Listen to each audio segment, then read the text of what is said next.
प्रकृति से प्यार करो, प्रकृति से संवाद करो, प्रकृति से सीखो। यही तो हमें सिखाया गया है। पूरे ब्रह्मांड को एक परिवार के रूप में हमें माना गया है। हम वो लोग हैं जो नदी को मां मानते हैं, हम वो लोग हैं जो पौधे में परमात्मा देखते हैं। यही तो बातें हैं जो क्लाइमेट की रक्षा के साथ जुड़े हुए हैं।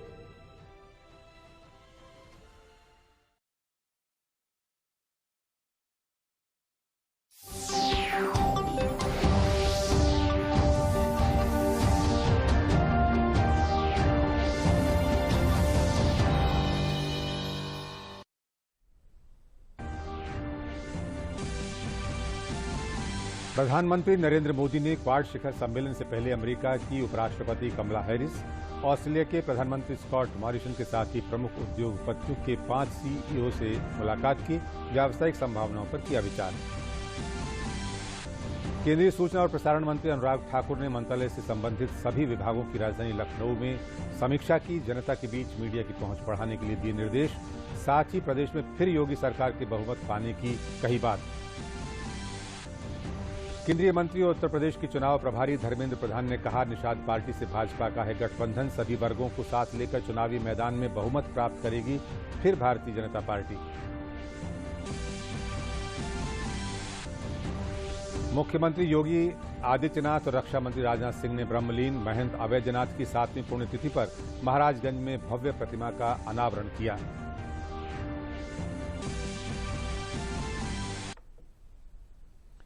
आइए देखते हैं क्या है खास। सबसे पहले बात करेंगे प्रधानमंत्री नरेंद्र मोदी की अमेरिका दौरे की। नमस्कार, मैं अशोक यादव और अब समाचारों में आपका स्वागत।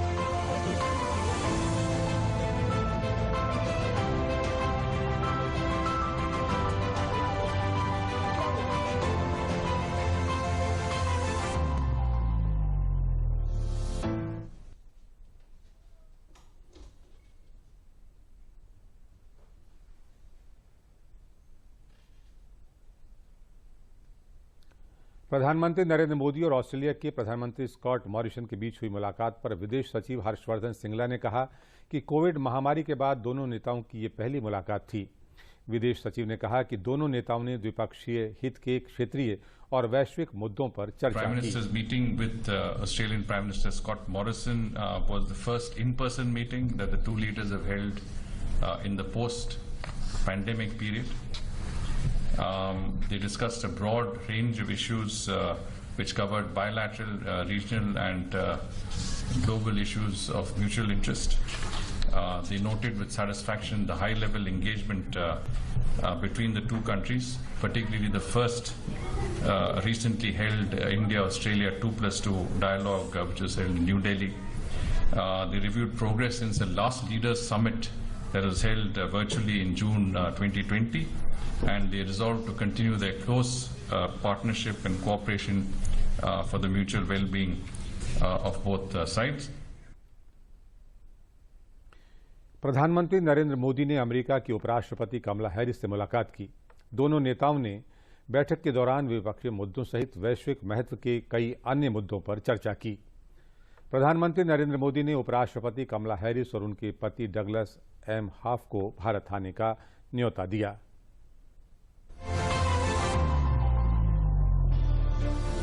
गुरुवार को प्रधानमंत्री नरेंद्र मोदी की उपराष्ट्रपति कमला हैरिस के साथ महत्वपूर्ण मुलाकात हुई। इस मुलाकात में दोनों नेताओं ने न सिर्फ आपसी हितों के मुद्दों को लेकर चर्चा की, बल्कि क्षेत्रीय और वैश्विक मुद्दों पर भी चर्चा की। और एक तरह से कह सकते हैं कि भारत अमेरिका संबंधों को गति देने के लिए दोनों मुल्क साथ मिलकर किस तरह से किन मोर्चों पर और भी तेजी से और भी पास आकर काम कर सकते हैं, उसको लेकर बातचीत हुई। प्रधानमंत्री मोदी ने ये कहा कि जो दुनिया का सबसे पुराना लोकतंत्र है और दुनिया का सबसे बड़ा लोकतंत्र है, उसके बीच काफी समानताएं हैं। सबसे बड़ी और सबसे पुरानी डेमोक्रेसीज के रूप में भारत और अमेरिका नेचुरल पार्टनर है और हमारा तालमेल और सहयोग भी निरंतर बढ़ता जा रहा है। कोविड हो, क्लाइमेट हो या फिर क्वाड, सभी पर अमेरिका ने बहुत ही महत्वपूर्ण इनिशिएटिव लिए हैं।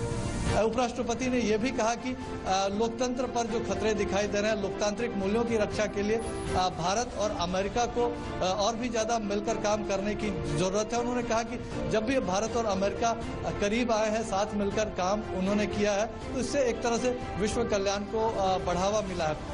As democracies around the world are under threat, it is imperative that we defend democratic principles and institutions within our respective countries and around the world. I know from personal experience and from my family of the commitment of the Indian people to democracy and to freedom and to the work that may be done and can be done to imagine and then actually achieve our vision for democratic principles and institutions. India, of course, is a very important partner to the United States.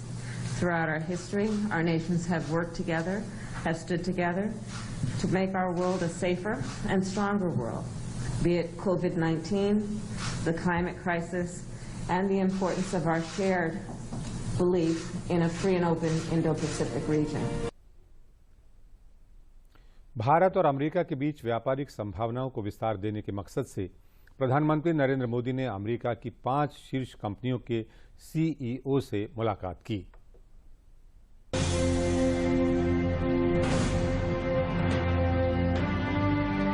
India has been Blackstone's best market for investment in the world. Great place for invest. Thanks to his leadership that there has been so many policy reforms in the last several years. It's awesome. Indian startups are actually having as their growth the entire world. With his leadership and what he's done to create a really strong balance between industrial policy as well as trade policy makes it an ideal opportunity for companies like First Solar.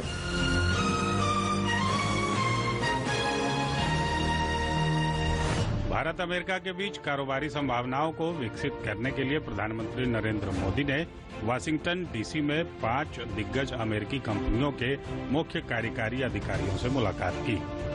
उन्होंने सबसे पहले Qualcomm के CEO Cristiano are एमान से मुलाकात की। Cristiano are एमान ने 5G, पीएम वानी और अन्य सहित महत्वाकांक्षी डिजिटल परिवर्तन कार्यक्रमों पर भारत के साथ ही सेमीकंडक्टर निर्माण को लेकर रुचि दिखाई। उन्होंने कहा कि भारत में विनिर्माण घरेलू जरूरतों के लिए ही नहीं बल्कि अन्य देशों को निर्यात करने के लिए भी करने का सही वक्त है। It's been a great place for invest in not only to invest directly, but also to support other companies. For example, we have built a Qualcomm Design in India program that would today we help 77 startup companies in India design based on our technology. We have been investing with our venture, fund in new India startups, and we think we have been very successful to date with all the investments we made in India. प्रधानमंत्री ने adobe के CEO Shantanu Narayan के साथ बैठक की। प्रधानमंत्री ने adobe के साथ युवाओं को स्मार्ट शिक्षा प्रदान करने और अनुसंधान को बढ़ाने के लिए प्रौद्योगिकी के महत्व पर चर्चा की। एडोब सीईओ ने भारत में स्वास्थ्य, शिक्षा और नवोन्मेष के क्षेत्र में बढ़ती तकनीकी जरूरतों के मद्देनजर भविष्य में निवेश बढ़ाने पर रुचि दिखाई।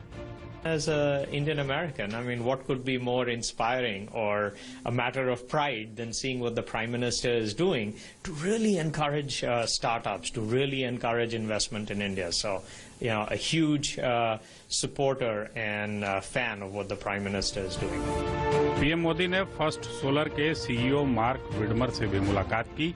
ये कंपनी सोलर पैनल बनाती है।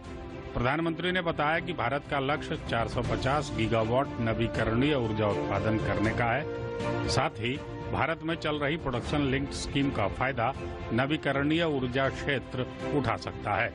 मार्क विडवर ने भारत की जलवायु परिवर्तन नीति की सराहना की। उन्होंने भारत में विनिर्माण को बढ़ाए जाने को लेकर उम्मीद जताई कि इससे क्षेत्रीय जरूरतों को भी पूरा किया जा सकेगा। I think if every country could embrace and emulate what India has done, our ability to hit the long-term climate goal objectives that are established in the Paris Accord won't be a problem. I think India's leadership as it relates to being very aggressive in its commitment towards renewable energy, 450 gigawatts by the end of this decade, and enabling policies in support of that and enabling domestic capability to ensure the most competitively advantaged and lowest cost way to deliver renewable energy into the market. Radar drone design बनाने वाली general Atomics के CEO विवेक लाल से प्रधानमंत्री नरेंद्र मोदी ने मुलाकात की। प्रधानमंत्री ने ड्रोन प्रौद्योगिकी में भारत की प्रगति और पीएलआई योजना पर उनसे चर्चा की। विवेक लाल ने प्रौद्योगिकी भारत में नीतिगत सुधारों और निवेश के दृष्टिकोण से अपार संभावनाओं को लेकर उत्साह जताया। Many of my colleagues at US companies see India as a very promising destination from a two-way standpoint, not only technologies and investments in, but coming back to the US. So I think it's a win-win. The policies and reforms that have been put in place by both countries, I think benefit both countries, and that is why this is a sustainable model. PM Modi की Blackstone के CEO Stephen S Schwartzman से भी मुलाकात हुई। यह New York आधारित अमेरिकी वैकल्पिक निवेश मैनेजमेंट कंपनी है। प्रधानमंत्री नरेंद्र मोदी और स्टीफन एस स्वार्जमैन ने राष्ट्रीय अवसंरचना पाइपलाइन और राष्ट्रीय मुद्रीकरण पाइपलाइन सहित भारत में चल रही परियोजनाओं में निवेश के अवसरों पर चर्चा की। This is a very friendly government for outsiders like ourselves to be dealing with. They're very smart. They're very reform-oriented. They're objective. What can be done? How quickly can it be done? How sensible is it? Is it a benefit to India and benefit to outsiders? So I would give them an extremely high grade as being good partners for people who'd like to bring capital into the country to create jobs. Bharat में चल रहे आर्थिक सुधारों की प्रक्रिया, विनिर्माण क्षेत्र का बढ़ता दायरा, ईज ऑफ बिजनेस की रैंकिंग में 2014 से लगातार सुधार और व्यापार निवेश के लिए एकल विंडो सिस्टम के चलते निवेशकों के लिए काफी आसानी हुई है। ऐसे में भारत का लक्ष्य एक कृषि सहित स्वास्थ्य, तकनीक, अनुसंधान, रक्षा क्षेत्र में निवेश आकर्षित कर रोजगार का सृजन करना और आत्मनिर्भर बनना है। अमेरिकी कंपनियों के सीईओ और प्रमुखों से प्रधानमंत्री की मुलाकात इसी दिशा में एक कदम है। केंद्रीय सूचना और प्रसारण मंत्री अनुराग ठाकुर ने गुरुवार को लखनऊ में अपने मंत्रालय से जुड़े सभी विभागों के कार्यों की समीक्षा की। इस अवसर पर उन्होंने कहा कि कैसे जनता तक मीडिया की पहुंच बढ़े, इसे लेकर काम किए जाएं। उत्तर प्रदेश चुनाव को लेकर उन्होंने कहा कि प्रधानमंत्री नरेंद्र मोदी और मुख्यमंत्री योगी की सरकार ने जो काम किया है उसके आधार पर हम चुनाव में जीत कर आएंगे और बहुमत के साथ सरकार बनाएंगे। केंद्रीय मंत्री ने कहा कि उत्तर प्रदेश का युवा हमारे साथ है, उसका जोश आप लोग स्वयं देख रहे हैं। यही युवा, महिलाएं, गरीब और किसान भाजपा की ताकत हैं।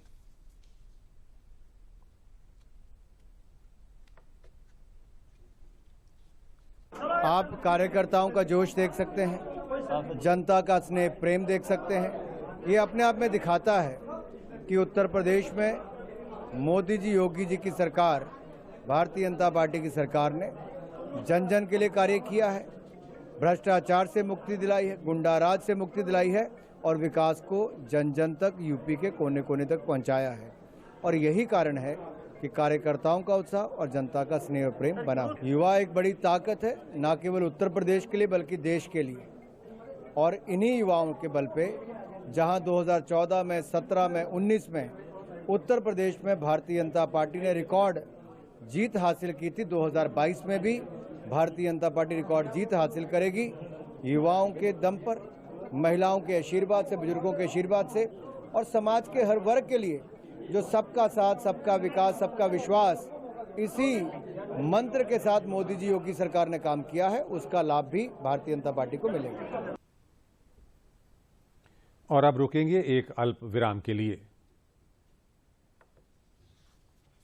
Our national mission on cleanliness and sanitation Swachh Bharat Abhiyan has a special focus on plastic waste management.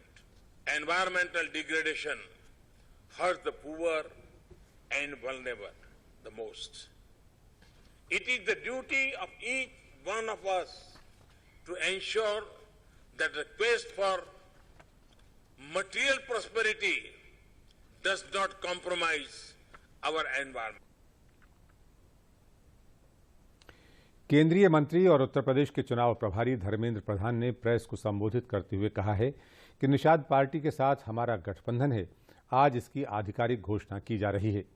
उन्होंने कहा कि मुख्यमंत्री योगी आदित्यनाथ और प्रधानमंत्री नरेंद्र मोदी के नेतृत्व में भाजपा को बड़ी जीत मिलेगी।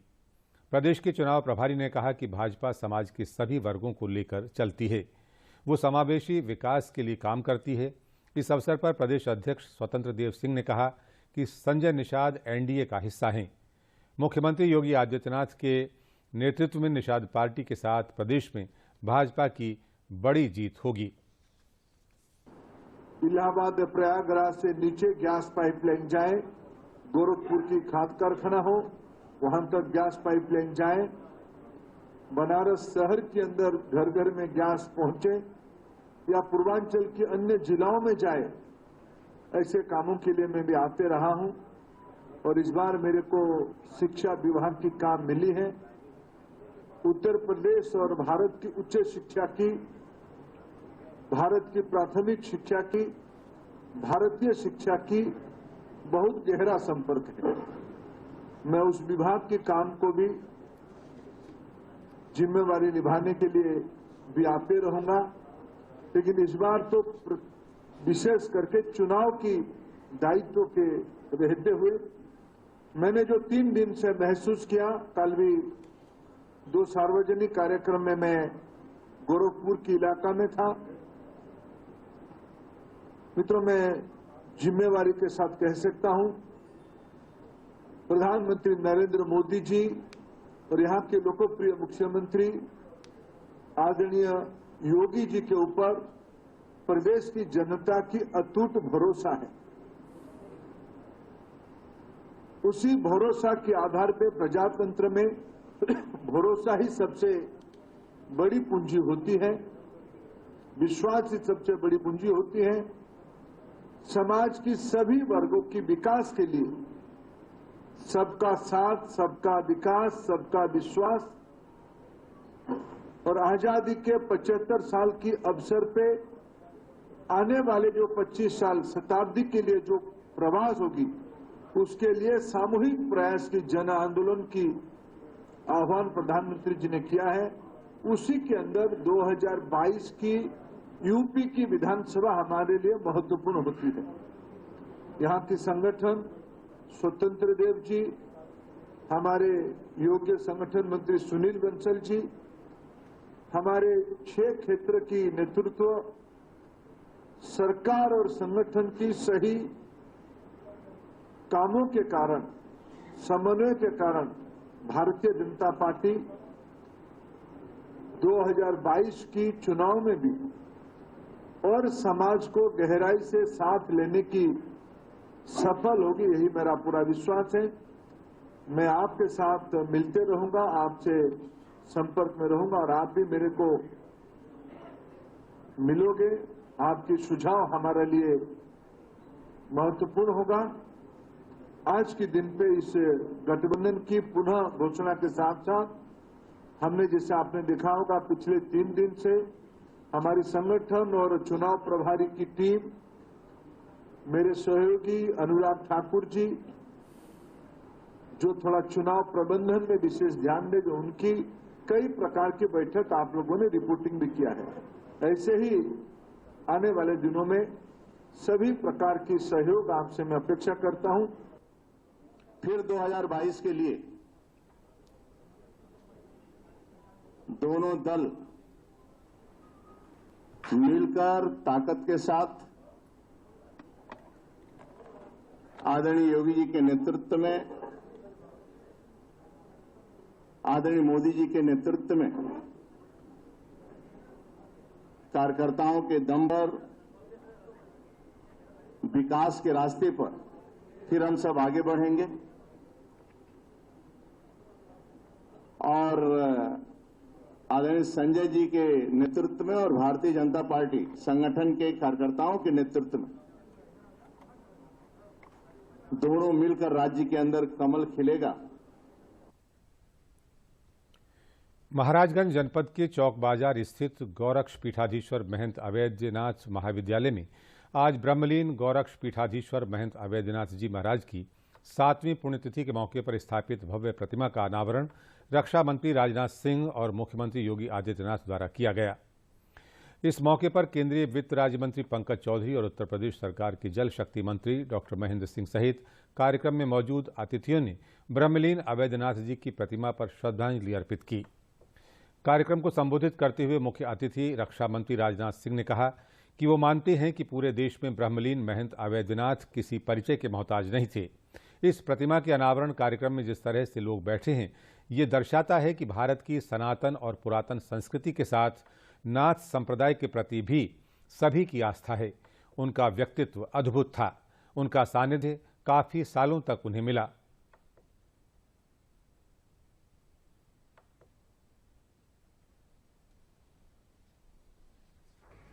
मैं मानता हूं कि सारे देश भर में पूज्य महंत अवैधनाथ जी परिचय के मोहताज नहीं है।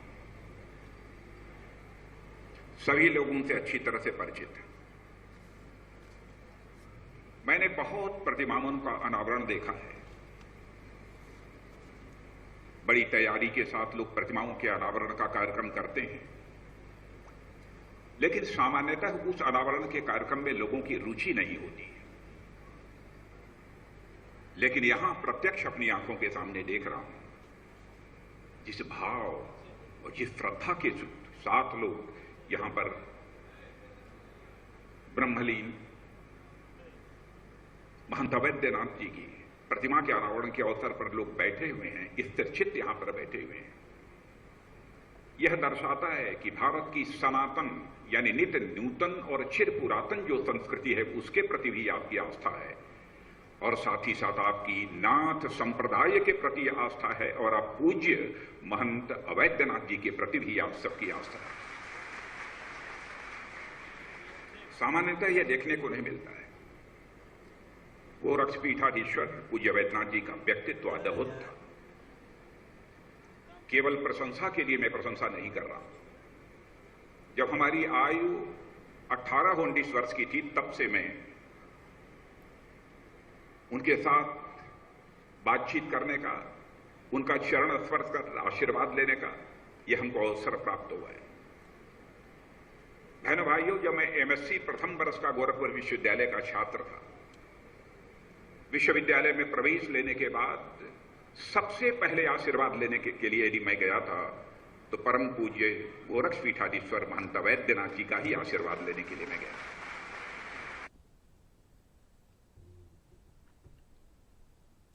मुख्यमंत्री ने कार्यक्रम को संबोधित करते हुए कहा कि राजनाथ सिंह का गोरक्ष पीठ से बहुत पुराना संबंध है। पूज्य महाराज जी का एक लंबे समय तक उन्हें सानिध्य प्राप्त हुआ। महाराजगंज का चौक क्षेत्र पूज्य महाराज जी के धार्मिक, आध्यात्मिक और सेवा के सभी कार्यों से नजदीक से जुड़ा रहा है। जब इस क्षेत्र में शिक्षा का कोई केंद्र नहीं था, तब 1950 के दशक में क्षेत्र में विद्यालय का निर्माण कर शिक्षा की अलख जगाई गई थी। पूज्य महाराज जी के यहां पर धार्मिक, आध्यात्मिक और सेवा के इन सभी कार्यों से नजदीक से जुड़ा रहा है। जब इस क्षेत्र में शिक्षा का कोई केंद्र नहीं था, तब 1950 के दशक में अपने पूज्य गुरुदेव ब्रह्मलीन महंत दिग्विजयनाथ जी के नाम पर यहां पर उन्होंने दिग्विजयनाथ इंटर कॉलेज की स्थापना की थी। मैं देखता हूं इस इंटर कॉलेज से निकले हुए छात्र जीवन के अलग अलग क्षेत्र में जाकर के वहां पर यहां की रोशनी को बिखेरने का कार्य कर रहे हैं। बालिकाओं की शिक्षा के लिए उनके मन में अपार वो था। आप आश्चर्य करेंगे, 1990 के दशक के प्रारंभ में, 80 के दशक के उत्तरार्ध में बालिकाओं के लिए एक स्कूल उन्होंने यहां पे खोला था। और जब यहां पर उनको पता लगा कि यहां की बालिकाएं उच्च शिक्षा नहीं ग्रहण कर पा रही हैं, तो उन्होंने मुझे इस सदी के पूर्वार्ध में ही कहा कि चौक में बालिकाओं के लिए एक डिग्री कॉलेज जरूर खोल दीजिए। स्वाभाविक रूप से उस समय भारतीय जनता पार्टी की सरकार प्रदेश में नहीं थी। मैंने कहा देखिए, जमीन है, सब कुछ है, लेकिन मान्यता के नाम पर राज्य सरकार के द्वारा जो घूसखोरी हो रही है, ये उचित नहीं होगा। हम लोगों को पैसा देकर के मान्यता नहीं लेनी चाहिए। उन्होंने कहा एक बार प्रयास कर लो। अच्छा, उनका इतना कहना ही था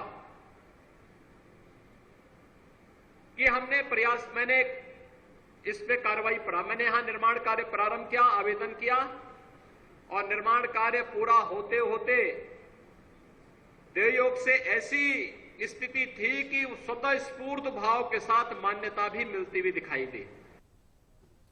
सुल्तानपुर के एक दिवसीय दौरे पर पहुंचे उप मुख्यमंत्री दिनेश शर्मा ने जिला प्रशासन और शिक्षा विभाग के अधिकारियों के साथ समीक्षा बैठक की।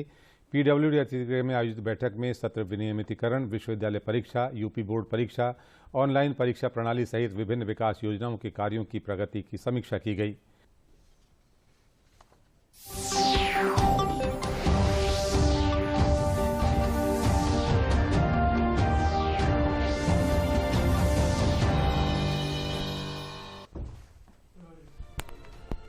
हमें स्वराज्य मिला। स्वराज्य का शस्त्र था सत्याग्रह। श्रेष्ठ भारत का शस्त्र है स्वच्छता, स्वच्छाग्रही।